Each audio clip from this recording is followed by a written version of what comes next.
ସନାତନ ଧର୍ମରେ ଯେତେ ଶାସ୍ତ୍ର ଅଛି ତନ୍ମଧ୍ୟରେ ବେଦାନ୍ତ ବା ବେଦାନ୍ତ ଦର୍ଶନର ମହିମା କିଏ ବା ନ ଜାଣେ। ସନାତନ ଧର୍ମର ସାର ତତ୍ତ୍ୱ ବା ଦାର୍ଶନିକ ତତ୍ତ୍ୱ ଯେଉଁ ଶାସ୍ତ୍ରରେ ଅଛି ତାହାକୁ ବେଦାନ୍ତ ବା ବେଦାନ୍ତ ଦର୍ଶନ ବୋଲି କୁହାଯାଏ। ସମସ୍ତ ଉପନିଷଦ ମାନଙ୍କୁ ବ୍ରାହ୍ମଣ ଗ୍ରନ୍ଥ ଇତ୍ୟାଦି ସ୍ମୃତି ଇତ୍ୟାଦି ଏସବୁ ବେଦାନ୍ତ ନାମରେ ପରିଚିତ। ଏହି ସମସ୍ତ ଶାସ୍ତ୍ରର ସାର ନିର୍ଯାସକୁ ନେଇ ବ୍ୟାସଦେବ ଯେଉଁ ସୂତ୍ର ରଚନା କରିଥିଲେ ବା ଯାହାର ନାମ ଦେଇଥିଲେ ବ୍ରହ୍ମସୂତ୍ର, ତାକୁ ହିଁ ବେଦାନ୍ତ ଦର୍ଶନ ବୋଲି କୁହାଯାଏ। ଆଉ ଏଇ ବେଦାନ୍ତ ଦର୍ଶନକୁ ନେଇକି ଶଙ୍କରାଚାର୍ଯ୍ୟ, ରାମାନୁଜାଚାର୍ଯ୍ୟ, ମାଧବାଚାର୍ଯ୍ୟ, ନିମ୍ବାର୍କାଚାର୍ଯ୍ୟ, ବଳଦେବ ବିଦ୍ୟାଭୂଷଣ ଇତ୍ୟାଦି ଅନେକ ତାର ବ୍ୟାଖ୍ୟାନ କରିଛନ୍ତି, ତାର ଭାଷ୍ୟ ରଚନା କରିଛନ୍ତି ଏବଂ ପ୍ରତ୍ୟେକ ନିଜ ନିଜର ମତକୁ ସେଥିରେ ପ୍ରୟୋଗ କରିଛନ୍ତି। ଯେପରି ଶଙ୍କରାଚାର୍ଯ୍ୟଙ୍କର ଯେଉଁ ଶାରୀରିକ ଭାଷ୍ୟ, ସେ ନିଜର ମତକୁ ଅଦ୍ୱୈତବାଦ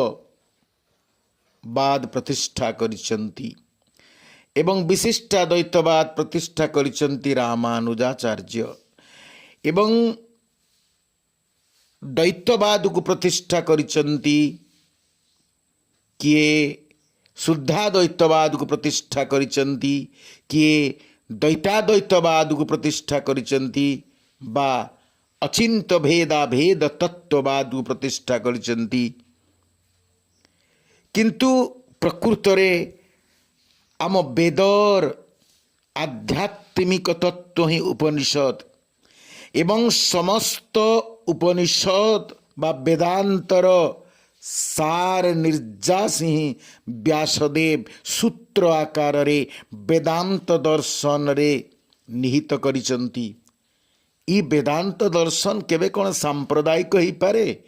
ଇଏ କ'ଣ ବିଭିନ୍ନ ଦ୍ୱୈତ, ଅଦ୍ୱୈତ, ଦ୍ୱୈତାଦ୍ୱୈତ, ଶୁଦ୍ଧାଦ୍ୱୈତ, ବିଶିଷ୍ଟାଦ୍ୱୈତ ଇତ୍ୟାଦି ବାଦ ଭିତରେ ଆବଦ୍ଧ ହେଇପାରେ? ପ୍ରକୃତରେ କେହି ଯଦି ବେଦାନ୍ତ ଦର୍ଶନର ତତ୍ତ୍ୱ ଜାଣିବାକୁ ଚାହେଁ ତେବେ ତାଙ୍କୁ ଶ୍ରୀମଦ୍ ଭାଗବତ ମହାପୁରାଣଙ୍କୁ ପାଠ କରିବା ପାଇଁ ପଡ଼ିବ। କାରଣ ମୁଁ ୟା ପୂର୍ବରୁ ଆପଣମାନଙ୍କ ପାଖରେ ମୁଁ ଆଲୋଚନା କରିଛି ଯେ ଶ୍ରୀମଦ୍ ଭାଗବତ ହେଉଛି ବେଦାନ୍ତ ଦର୍ଶନର ଭାଷ୍ୟ ରୂପ, ଅର୍ଥ ସ୍ୱରୂପ, ଯାହା ଗରୁଡ଼ ପୁରାଣରେ ବର୍ଣ୍ଣନା ହେଇଛି। ଅର୍ଥୋୟମ୍ ବ୍ରହ୍ମସୂତ୍ରାଣାମ୍। ଠିକ୍ ସେହିପରି ଭାଗବତ ହେଉଛି ତାର ପ୍ରକୃତ ତତ୍ତ୍ୱ। ଜଣେ ଯଦି ସଂସ୍କୃତ ଭାଗବତକୁ ତନ୍ନ ତନ୍ନ କରିକି ପଢ଼ିବ, ସଂସ୍କୃତ ଜ୍ଞାନ ଥିବା ବ୍ୟକ୍ତି, ଦାର୍ଶନିକ ଜ୍ଞାନ ଥିବା ବ୍ୟକ୍ତି, ଯିଏ ବେଦ ବେଦାନ୍ତ ଯଦି ସମସ୍ତ ଶାସ୍ତ୍ରରେ ଧୁରନ୍ଧର, ଏହି ପ୍ରକାର ଜ୍ଞାନୀ ବ୍ୟକ୍ତି, ସୂକ୍ଷ୍ମଦର୍ଶୀ ବ୍ୟକ୍ତି ପଢ଼ିଲେ ଜାଣିପାରିବ ଯିଏ ଲେଖିଛନ୍ତି ବେଦାନ୍ତ ଦର୍ଶନ ସେ ହିଁ ତାର ଭାଷ୍ୟ କରିଛନ୍ତି ଆଉ ତାର ଭାଷ୍ୟ ହିଁ ହେଉଛି ଶ୍ରୀମଦ୍ ଭାଗବତ ମହାପୁରାଣ। ଶ୍ରୀମଦ୍ ଭାଗବତ ମହାପୁରାଣ ଯେ ଏକ ଗ୍ରନ୍ଥ ସେ କଥା ନୁହେଁ, ସ୍ୱୟଂ ଭଗବାନଙ୍କର ଅବତାର ହେଉଛନ୍ତି ଭାଗବତ। ଯେପରି ଭଗବାନ ମତ୍ସ୍ୟ ଅବତାର, କୁର୍ମ ଅବତାର, ବରାହ ଅବତାର, ପରଶୁରାମ ଅବତାର, ରାମ ଅବତାର, ବଳରାମ ଅବତାର ନେଇଥିଲେ, 24 ଅବତାର ନେଇଥିଲେ ଭଗବାନ। ଠିକ୍ ସେହିପରି ଏ କଳି ଯୁଗରେ ଭଗବାନଙ୍କର ଏକ ସ୍ୱରୂପ, ଏକ ଅବତାର ହେଉଛି ବାଙ୍ଗ୍ମୟ ଅବତାର। ସେଥିପାଇଁ ଶ୍ରୀ ଚୈତନ୍ୟ ମହାପ୍ରଭୁ କହିଛନ୍ତି कृष्ण तुल्य भागवत विभू सर्वाश्रय प्रति श्लोके प्रति अक्षरे नाना अर्थ कय अतएव भागवत करह विचार इहा हईते पावे सूत्र श्रुतिर अर्थ सार। तेणु ये भागवत को विचार करंतु, भागवत को मनन करंतु। पद्म पुराण रे भागवत को भगवानंकर अवतार बोली कहा जाइछि। भगवानकर वांगमय अवतार होचंती श्रीमद भागवत। इस संपर्क रे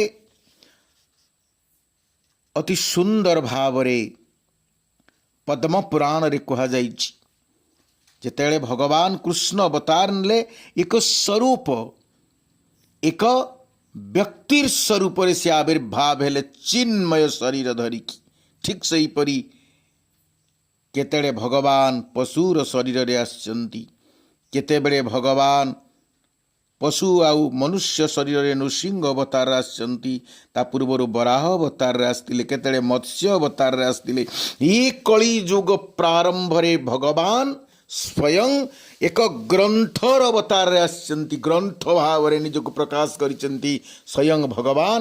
एवं ताकू आम पुराण रे स्वयं व्यासदेव कहिसंती हेउचंती कि अवतार ना वांगमय अवतार। तेणु पद्म पुराण रे अति सुंदर भाव रे लिखा जाइछि पादौ जदियो प्रथम द्वितीय तृतीय तुर्जु कथितौ जदुरु नाभिस्तता पंचम एव षष्ठभुजान्तरं दुर्जुगलं तथानौ कंठस्तु राजन् नवमु जदियो मुखारविन्दं दशमः प्रफुल्लं एकादशु जस्य ललाटपटं शिरोपितु द्वादश एव भाति। प्रथम स्कंद ठारू द्वादश स्कंद पर्यंत भगवानकर अंग प्रत्यंग भावरे पद्म पुराण रे वर्णना करा जाइछि। एही ग्रंथावतार द्वादश स्कंद द्वादशटी अंग स्वरूप श्रीमद् भागवतर प्रथम द्वितीय स्कंद तांकर चरणद्वय, तृतीय चतुर्थ स्कंद उरुद्वय, पंचम स्कंद नाभि, षष्ठ स्कंद वक्षस्थल, सप्तम अष्टम स्कंद बाहुद्वय, नवम स्कंद कंठ, दशम स्कंद सहास्य बदन, एकादश स्कंद ललाट ओ द्वादश स्कंद तांकर मस्तक।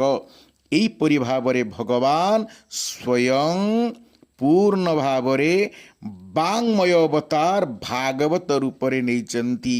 एवं यही पद्म पुराण रे अति सुंदर भावरे भागवत को वर्णना करा जाइछि, स्तुति करा जाइछि।